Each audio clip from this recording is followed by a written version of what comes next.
I just want to remind you that knowing the problem is half solving it.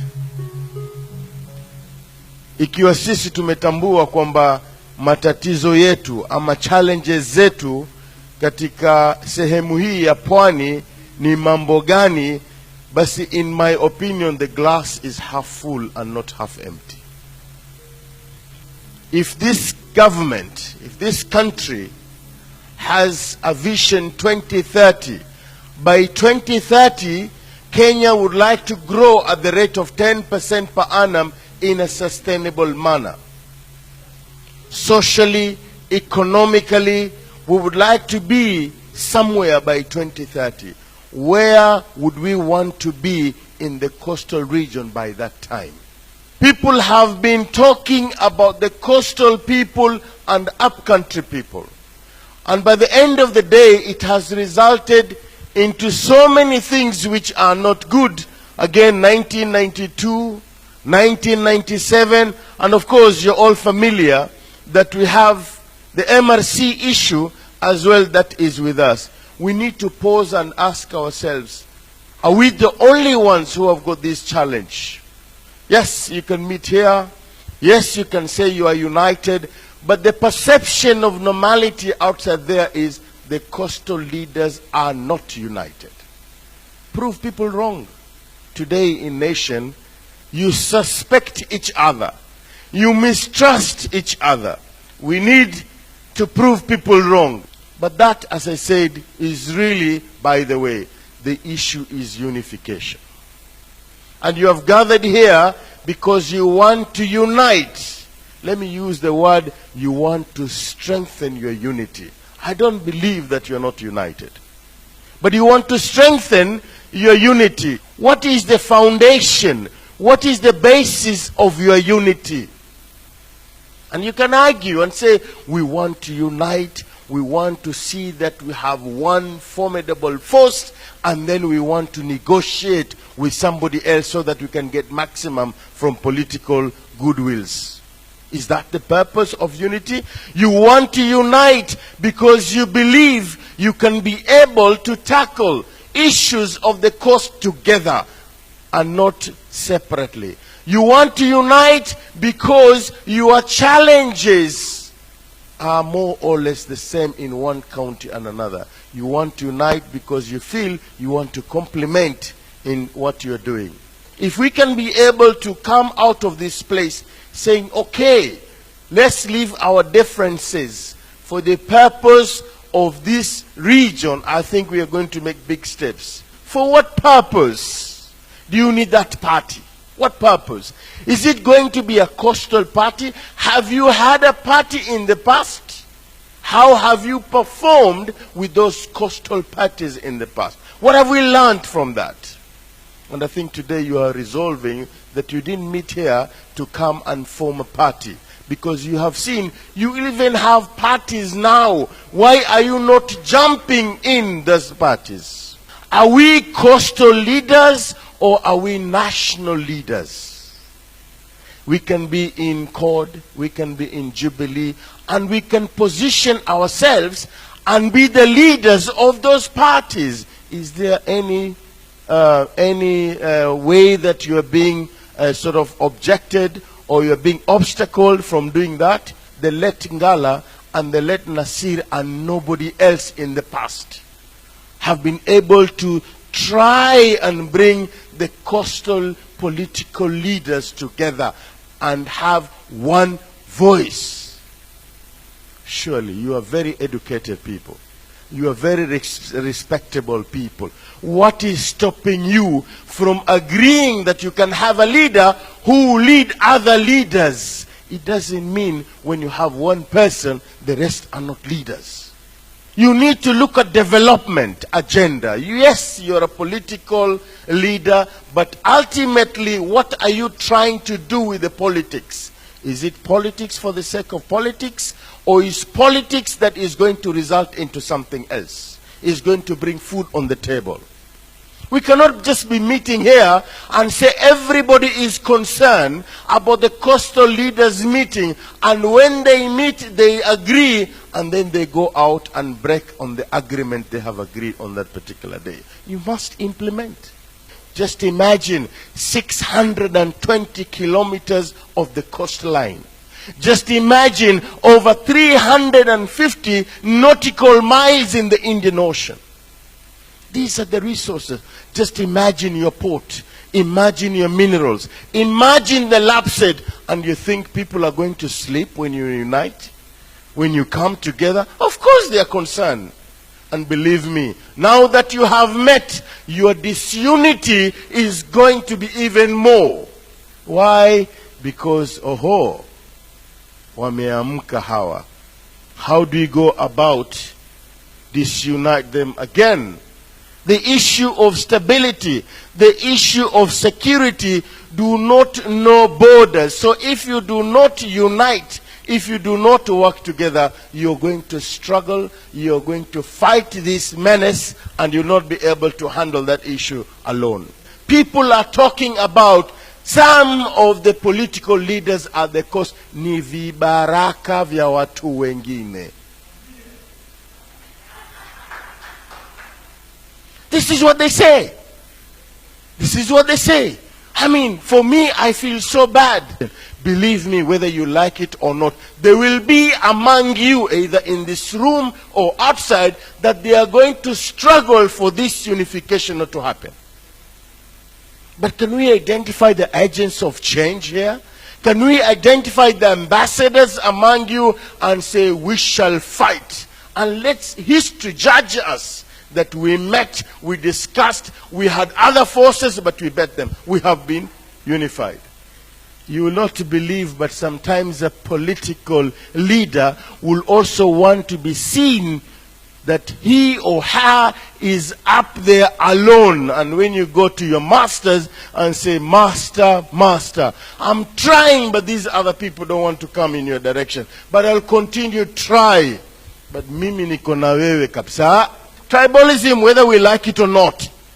We have had this, a Muslim in the coast talking ill about a Christian in the coast. A Swahili and Arab, yes, you can say we are together, Senator, sisi wajomba na nini, but behind the curtains of, sisi mijikenda bana, na wale wa Swahili bana. Sisi Mwarabu bana, na wale wa Swahili. Wale ni hivi na hivi. When will that change? We are planning so that we can have more drug users. In our plans, we are saying in the next financial year and the next one, can we increase the number of rehabilitation centers?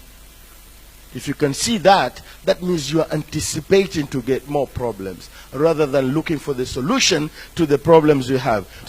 And help each other during the unification. There are others who will be behind. There are others who are in front. We must be able to help each other. It's a collective responsibility. By all means, be at the top, be the best. But the best person, the best leader is the one who brings others to the top as well. And we must be able to deal with the enemies and the forces. This to me is very critical. And let's not complain about it. When people come and say, let's divide the coastal people, of course, that is a strategy. You would have done the same. Because you want to have power. You want to control them. So the enemies and the forces of unification are going to increase.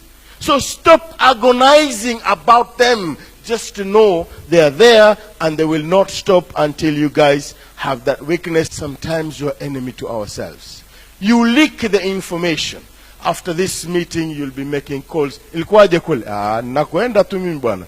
You know, I just have to show jamaa kwamba mimi pia I'm with them. Is this what is going to happen? Maprofesa wankuja wanatuzungumzia pale na nini, but ile programu yetu kwa vile vile. Is this what is going to happen? So that we can have another meeting like this and call professors to come and speak to us again? So, this is very critical, that enemies outside will not be able to hurt us if we can be one thing. I would like to put it to you that we must acknowledge coastal diversity. Mimi huambia watu bana, msitufananishe sisi na watu wa Central, watu wa Rift Valley. Wale ni kabila moja, so to speak. Sisi tuna makabila kadhaa, but that our diversity should be our strength. We must accommodate each other. It is not easy, by the way, to have a leader from the coast to unify everybody. Wale jamaa waweza kukaa pahali pamoja wakazungumza lugha moja wakawa wameelewana kabisa. Sisi mpaka uanze huyu ni vipi, lugha wapi, so many things. So our diversity. But again, that gives us strategic position. If you can be united at the coast and get your leader, believe me, this leader can unite the entire country. If you do not respect your leader, if you do not trust your leader, do not expect people out of this region to respect them. Mara nyingine tunawabwaga viongozi wetu ambao tumewachagua. Tunawatukana kwenye magazeti, tunawafanya kila aina ya udhalilifu. Why? Hata kama kiongozi, ikiwa ni governor, ikiwa ni senator amekosea, kuna njia za kumwambia. Kule kwingine usikii.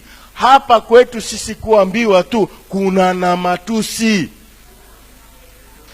Kuna na matusi katika Facebook, katika kiongozi gani yule bwana, bure, mwivi, siju jambazi, drug hivi, siju hivi. Why? How will you be able to take your leader if you do not respect your leader as well? Governor Hassani, compete na Kingi. By all means, we want to see you guys at the top, but complement. There must be a point where you meet.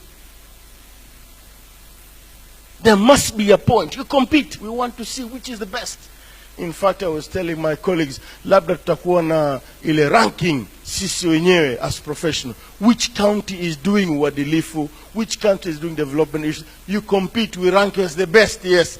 But at the same time, also, where do you meet so that you can be able to complement? We need to stop this issue of, agonizing, crying, dama tunaonewa, we are being marginalized, hivi. But if you organize ourselves, then you will see, because some of the issues, some of the problems that we are facing in this region, to some extent we contributed to them.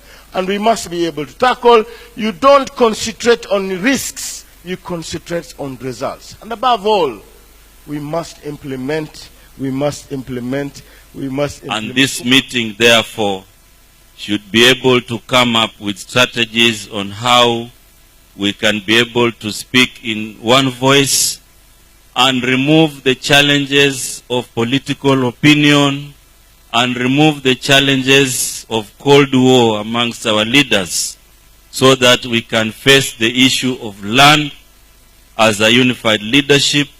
We can face the issues of revamping our economy as a united leadership in this particular region.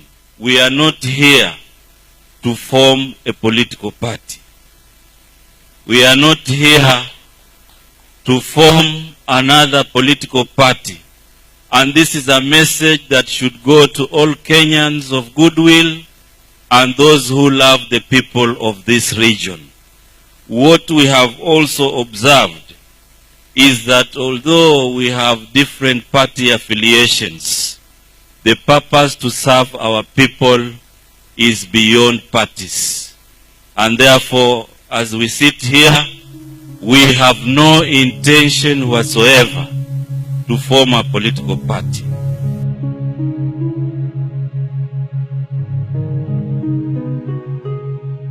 So the first resolution that we have had is to set up a Coast Leaders Forum so that we can continue the discussion. We will also set up a Commonwealth of the Coast Counties, which will address the social, economic, and political issues, and this will have a secretariat. We will support universities to operationalize County Innovation Economic Transformation Institute. We will also support Pwani Foundation towards human capacity development. We will set up a Pwani Investment Bank. We will set up Coast Tourism Development Board. We will support and strengthen devolution. We will support and strengthen the National Land Commission. We will lobby for more positions at the national level for the coastal people. We will have bi-monthly rotational coast leaders forum. We will harness political strength for the benefit of coast region. We will have a framework for sharing common resources. We will support continuous training for leaders. We will work with the communities and the national institutions to identify and address the root causes of insecurity. And the last point is that we've set up a committee to operationalize all these issues that I have mentioned. This committee has two governors, Governor Hassan Joho, Governor Salim Mvurya, who is now reading this statement. We also have two senators, Honorable Abu Chiaba of Lamu, and we also have Senator Bule from Tana River. We have Honorable Joyce Lay and Honorable Aisha Jumwa as members of this committee. We also have our academicians, Professor Shaukat Abdurazak, Professor Mohamed Rajab, Professor Mwatela, Professor Boga, and also Sam Mwale. This statement also came earlier because we also included representatives from the MCS who are also members of this particular committee.